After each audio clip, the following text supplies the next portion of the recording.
What's up everyone? Kumusta po kayong lahat? Kahapon lamang ay tinuldukan na ni Francis Leo Marcos ang alita nila ni Arnold Clavio. Kung matatandaan natin, nagsimula yung alita nila nung nagbitaw ng mga mapaintrigang salita si Arnold sa kanyang radio program nung time na ang guest niya ay taga-NBI. Para kasing nanghuhusga si Arnold Clavio sa mga binitawan niyang salita nung oras na yun na talagang ikinagalit ni Francis Leo Marcos. Pagkatapos nun ay talagang inaraw-araw ni Francis Leo Marcos si Arnold Clavio sa kanyang mga videos. And kitang-kita talaga sa mga pananalita ni Francis Leo Marcos na talagang galit na galit siya yung mga panahon na yon kay Arnold Clavio. At sinabi nga niya na mapapatawad niya lang si Arnold Clavio kapag tinanggap ni Arnold Clavio yung challenge niya. Unfortunately, hindi na nagparamdam si Arnold Clavio pagkatapos ng insidenteng yun. Pero si Francis Leo Marcos ay tuloy pa rin sa kanyang gawain. And just the other day, namigay siya ng tulong sa Tondo na kung saan si Arnold Clavio mismo ay taga-Tondo. Kumbaga napatunayan na ni Francis Leo Marcos na ang hangarin niya at intensyon niya para sa mga tao ay totoo. And kahapon nga, naglabas ng statement si Francis Leo Marcos sa isang video niya na tinatapos niya na yung alita niya with Arnold Clavio. So panoorin natin tong video na kung saan sinabi ni Francis Leo Marcos na tinutuldukan niya na ang alita niya sa batikang newscaster. So just continue watching and please don't forget to subscribe to my channel sa mga hindi pa nakapag-subscribe. And then hit nyo na rin yung bell para pag meron ako mga bagong upload ay mananotify kayo.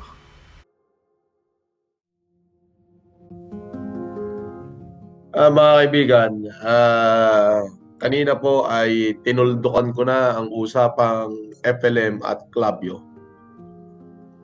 Ayan. So, ganun na lang naman po tayo. Kapag hindi nila kayang patunayan, tayo patutunayan natin yan. Pero hindi ho natin hinangad na makasakit ng kapwa. Yan ho ang lagi niyong tatandaan. Oo. Kumbaga doon ho sa nakaraang araw na labanang FLM at Clavio, talaga naman ho may pagkakamali siya, Arnold. Hindi naman ho talaga maganda. Ngayon yun sa akin ano na lang yun, reaction ng isang pusong nagpupusigi. Reaction ng isang taong nasaktan. Reaction ng isang probinsyano. Yun ho, reaction lang ho yun ng isang pusong nagpupursige. Alam niyo po, ako naman gusto ko lang liwanagin. Ngayon ho, kaninang tanghali at ngayon, tapos na ho ang usaping Arnold Clavio at Francis Leo Marcos. Tinuldukan ko na ho kanina. Kumbaga, kung nakikinig ka, Mr. Arnold Clavio, ay tapos na ang galit ko sa iyo. Kumbaga, simple lang.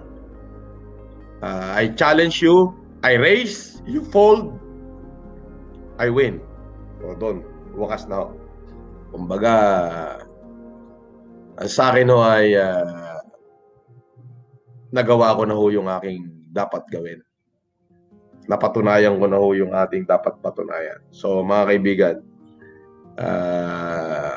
yun hong alitang FLM at Arn ay tapos na. Titignan ko na ho yung panibagong umaga na imbis na yung ating oras ay uubusin natin sa hindi maganda. Tinutuldukan ko na ho yan. Arnold Clavio and Francis Leo Marcos, close thread. Tapos na po. Ayan. Kaya po mga kababayan, mga followers ko, ako po'y nananawagan na huwag yun na ho siyang tigilan na ho natin siya. Kumbaga tapos na ho yung thread na yan. At siguro yung nangyari sa atin ngayon, Mr. Clavio, ay maging lesson sa ating parehas. Maging lesson sa'yo at maging lesson sa akin. Lesson sa'yo kasi binabakbakan kita. Lesson sa akin kasi gastos din. But at the end of the day, sabi ko nga, panalo ang taong bayan. So all's well that ends well between Francis Leo Marcos and Arnold Clavio. Nakakatuwa rin makarinig ng ganito, pampa-good vibes, di ba? Kumbaga, mabuting tao rin talaga si Francis Leo Marcos at siya na mismo ang nagpakumbaba para tapusin na yung alitan nila ni Arnold Clavio. Although alam naman nating lahat na hindi talaga maganda yung ginawa ni Arnold Clavio, di ba? Yung magpapahiya ng isang tao na hindi naman siya inaano sa harap ng milyon-milyong listeners niya. Mali rin si Arnold Clavio talaga doon. Pero gusto ko itong ginawa ni Francis Leo Marcos kasi unang-una, mababawasan na yung galit niya sa katawan, di ba? Kahit sinong tao, hanggat meron kang galit kasi sa katawan mo, lalabas at lalabas yan sa mga videos mo pa nagsasalita ka, di ba? Kaya lagi siyang mainit dati sumisigaw, di ba? At least ngayon medyo good vibes na tayo.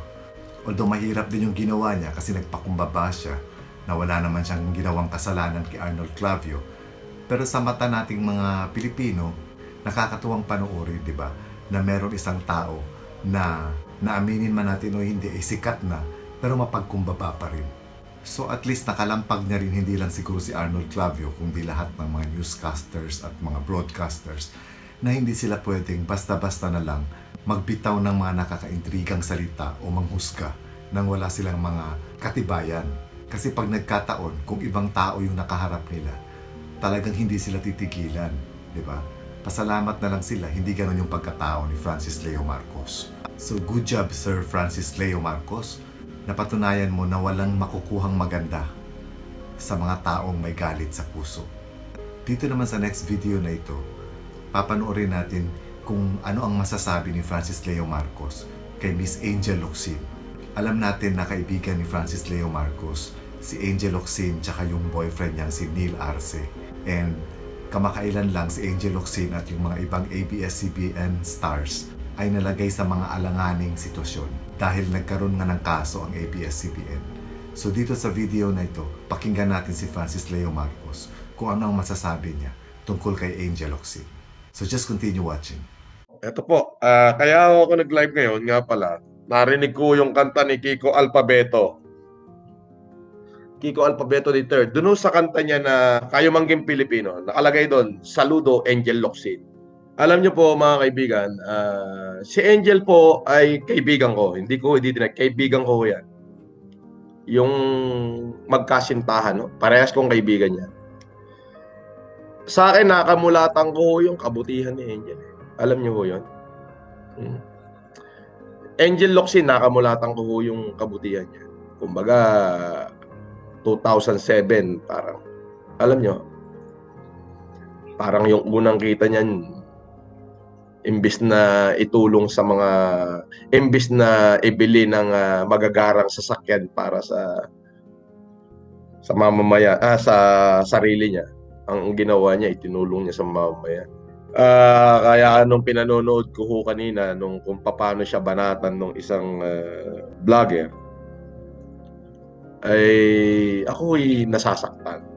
Tayo ho ay entitled sa ating mga opinion. So naisip ko na entitled siya sa kanyang opinion. At yun ay iginagalang po natin at nire-respeto.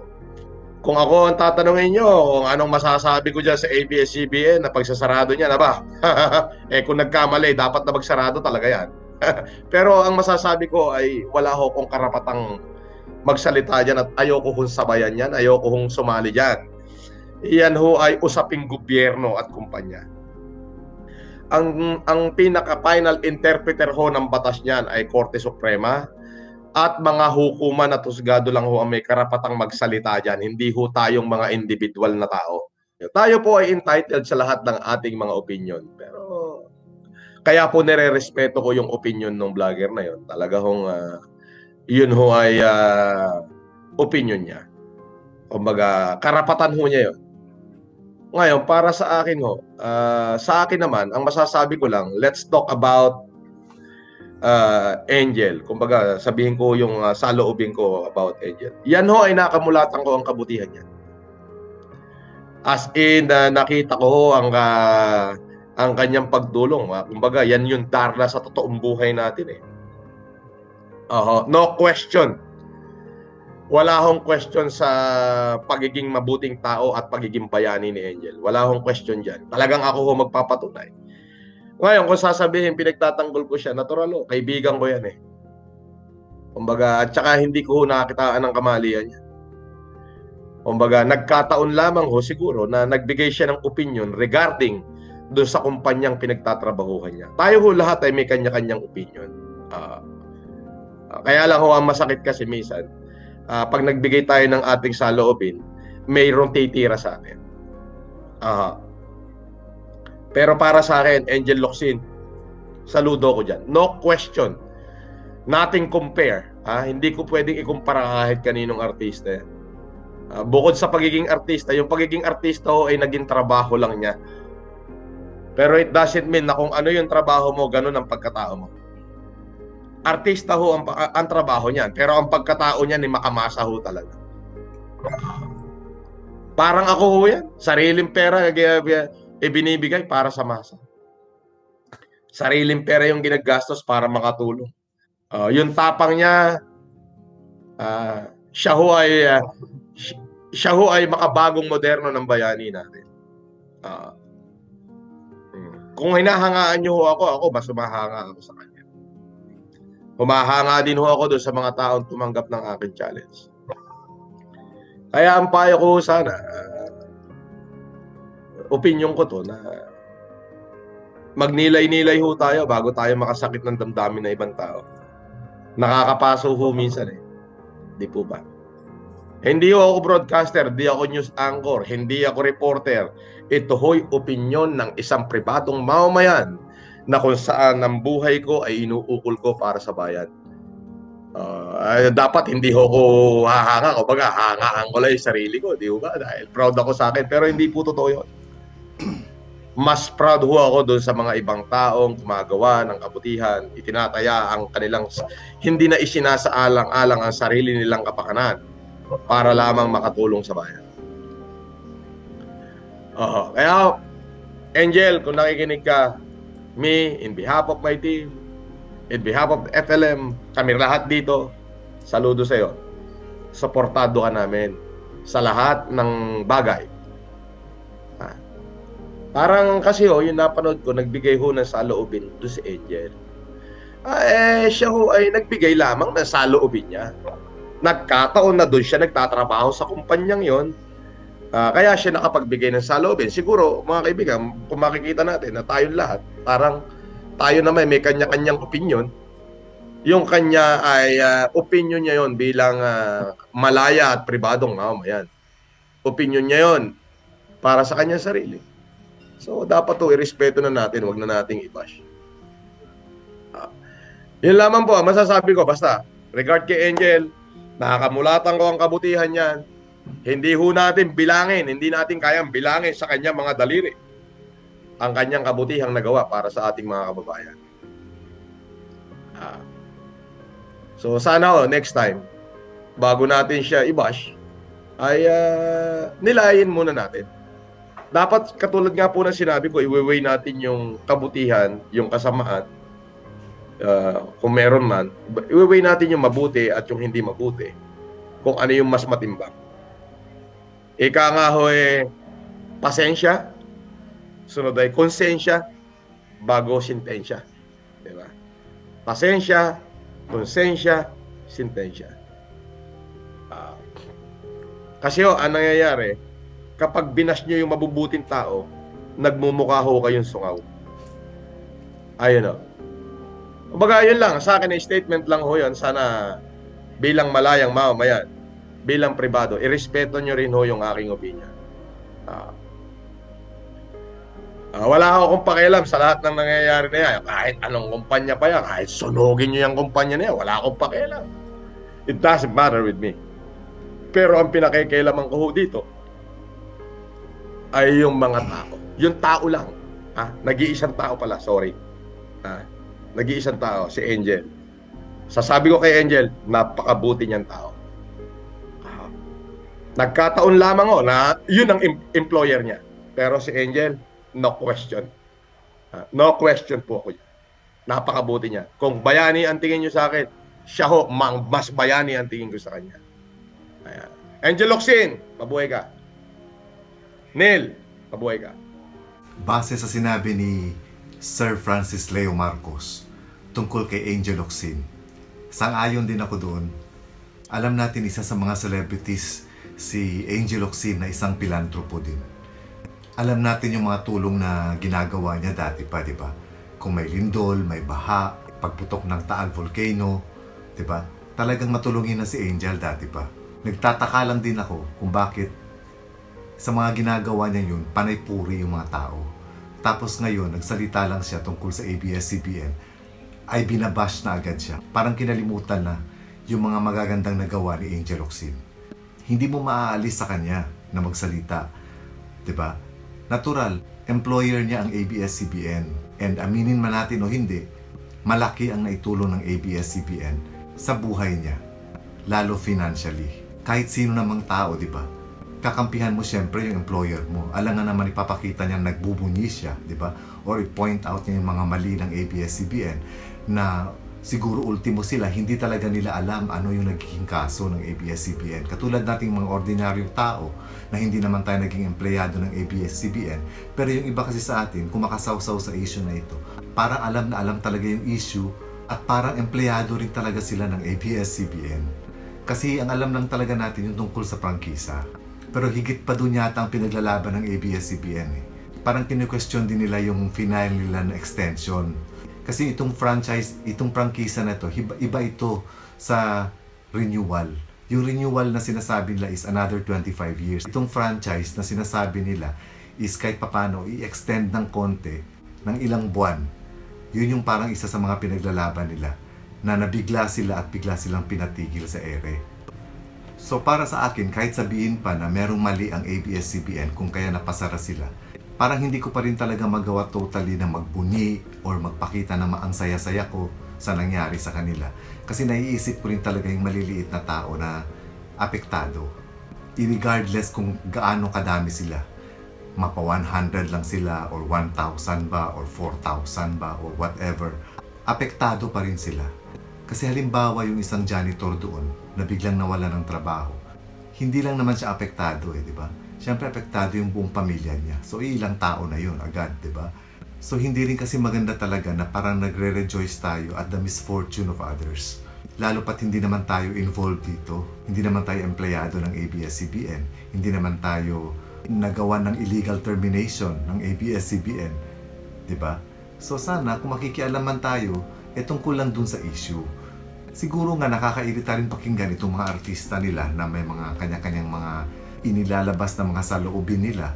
Pero siguro we have to give them a little understanding na yung galit nila ay ganun talaga kasi nga trabahante nga sila, employer nga nila yung ABS-CBN. Katulad nga nang nangyari kay Sir Francis Leo Marcos nung time na galit siya kay Arnold Clavio, talagang galit na galit siya, di ba? Intindihin natin yung kasi nga nasaktan siya. Ganon din itong mga artista. Pero yung iba kasi pag nag-bash na, sobra na, pati ng mga physical na itsura ng mga artista, yung mga pagsasalita ng mga artista, yung mga past ng artista, inuungkat na, parang nawawala na sa issue. Kasi ang kalaban dito, ang ABS-CBN naman kung galit kayo Hindi naman yung mga artista, dahil sila ay mga empleyado lang din ng ABS-CBN. And besides, this is a legal matter. Sabi nga rin ni Francis Leo Marcos, di ba, na hayaan natin ang korte kasi nga legal matter ito Kumbaga tayong mga ordinary citizens, hanggang basa lang tayo kung anong naibabalita. Pero kung ano yung mga nangyayari sa mga hearings nila dati, hindi naman siguro lahat tayo nakasubaybay noon, di ba? Hayaan na lang natin ang korte kung ano ang desisyon. Kung talagang hindi na sila i-renew, malamang may rason ang korte, di ba? Hindi yung kung saan-saan na pumupunta yung discussion natin, di ba? Naging personalan na Ako alam ko may mali rin talagang ABS-CBN. Based lang din sa nababasa ko. Pero I don't think I have all the right, na birahin pati yung mga empleyado niya. Kung meron man sa kanila ang may karapatan na talagang magpakita ng galit at mambash sa ABS-CBN, siguro yung mga previous empleyado nila na ginawa ng hindi maganda ng ABS-CBN. Pero sabi nga ni Sir Leo Francis, hindi naman tayo miyembro ng kumpanya na ito. So parang hinay-hinay lang sa bashing. And gustong-gusto ko itong video ni Sir Leo Francis kahapon kasi good vibes lang lahat, di ba? Nagpakumbaba siya, tas pinuri niya yung isang tao na kapuri-puri din katulad ni Angel Locsin na noon pa alam natin, pilantropo din siya katulad ni Francis Leo Marcos. At syempre, patao rin si Angel Locsin, di ba? Parang walang tao kasi na hindi marunong magalit o hindi marunong masaktan. Pero huwag sana nating kalimutan na mas maraming nagawang mabuti si Angel Locsin kaysa sa isa o dalawang video na nainilabas niya bilang pagtatanggol sa kanyang employer na ABS-CBN. So yun lang mga kaibigan. Actually, itong video ni Sir Francis Leo Marcos ay pampa-good vibes. Nagpapakita sa atin na kahit gaano kataas ang isang tao, ay marunong pa rin talaga silang magpakumbaba. Thank you for watching.